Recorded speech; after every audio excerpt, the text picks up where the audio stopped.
আসসালামু আলাইকুম। এসএসসি 2025 শিক্ষার্থী সকলে কেমন আছো? আশা করি খুবই ভালো আছো। তো এইমাত্র তোমাদের জন্য বোর্ড থেকে 14টি গুরুত্বপূর্ণ নির্দেশ প্রকাশ করেছে, যা তোমাদের সকলের জানা প্রয়োজন, যেহেতু তোমাদের 10 তারিখ থেকে পরীক্ষা শুরু। তাহলে চলো দেরি না করে ভিডিওটি শুরু করা যাক। আর তোমাদের কাছে একটা রিকোয়েস্ট, তোমরা যদি এসএসসি 25 শিক্ষার্থী হয়ে থাকো অবশ্যই চ্যানেলটা সাবস্ক্রাইব করে দিবা এবং তোমাদের প্রত্যেকটা বিষয়ের পরীক্ষা দেওয়ার সাথে সাথেই উত্তর এখানে প্রশ্নের উত্তর প্রকাশ করা হবে, তোমরা চাইলে দেখতে পারো। তো প্রথমে তোমাদের এখানে 14টা নির্দেশ বোর্ড প্রকাশ করেছে। 14টা নির্দেশের মধ্যে 1 নম্বর নির্দেশ হচ্ছে 30 মিনিট পূর্বে পরীক্ষা হলে থাকতে হবে। 2, প্রশ্নপত্রে উল্লেখিত সময় অনুযায়ী পরীক্ষা গ্রহণ করা হবে। তারপরে 3 যে নিয়মটা আছে সেটা হচ্ছে প্রথমে বহু নির্বাচনী এবং পরে সৃজনশীল পরীক্ষা অনুষ্ঠিত হবে।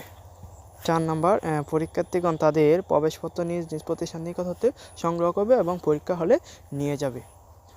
5 নম্বর হচ্ছে শারীরিক শিক্ষা, স্বাস্থ্য এবং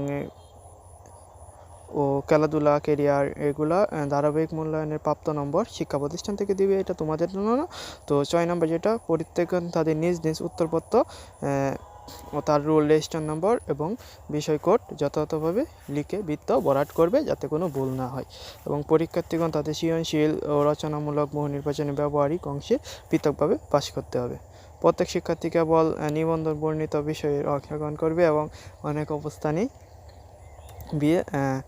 পরীক্ষার অংশগ্রহণ করতে পারবেন না। মানে এটা বলছে যারা কোনো অবস্থাতেই ভিন্ন বিষয়ে পরীক্ষা অংশগ্রহণ করতে পারবে না। আমাদের যেদিন যে পরীক্ষা হবে ওই দিন এই পরীক্ষায় অংশগ্রহণ করতে। পরীক্ষার্থীগণ পরীক্ষার সাধারণ সাইন্টিফিক ক্যালকুলেটর ব্যবহার করতে পারবে। কেন্দ্রীয় সচিব ছাড়া অন্য কেউ মোবাইল ফোন ব্যবহার করতে পারবে না।